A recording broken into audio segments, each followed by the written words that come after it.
আদালতের রায়ে অবৈধ হওয়ার পরও আবারও আলোচনায় ট্রাম্পের শুল্ক ইস্যু। সামাজিক যোগাযোগ মাধ্যম ট্রুথ সোশ্যালে এক ঘোষণায় বৈশ্বিক শুল্ক 10 থেকে বাড়িয়ে 15% করেন ডোনাল্ড ট্রাম্প। তবে বেশ কিছু খাত এর আওতামুক্ত। আইন অনুযায়ী এসব খাতে প্রয়োজনীয় করারোপ করতে পারেন মার্কিন প্রেসিডেন্ট।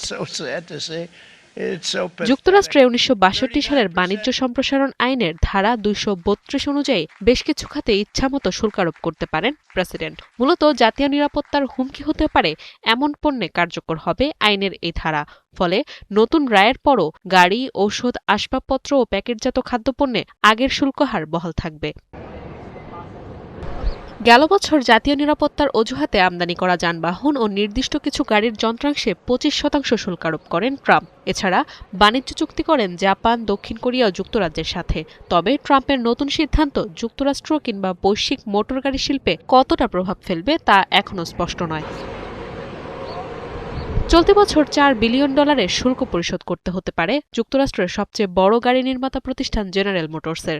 আরেক প্রতিষ্ঠান ফোর্ডের শুল্ক ব্যয় ছাড়াতে পারে $2 বিলিয়ন। এদিকে ওষুধ শিল্পের শুল্ক নিয়ে বরাবরই অনিশ্চয়তায় ট্রাম্প।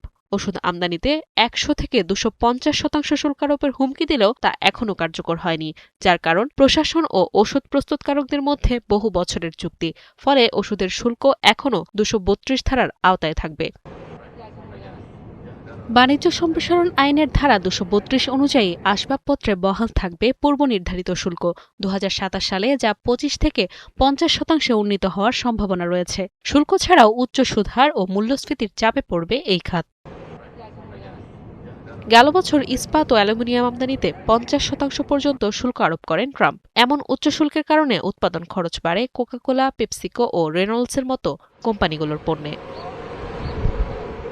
এছাড়া নভেম্বরে কলা, কফি, মশলাসহ কয়েকশো কৃষি পণ্যে শুল্ক অব্যাহতি দিয়ে এক নির্বাহী আদেশ জারি করেন ট্রাম্প। নাদিয়া ইসলাম তুলি, ৭১।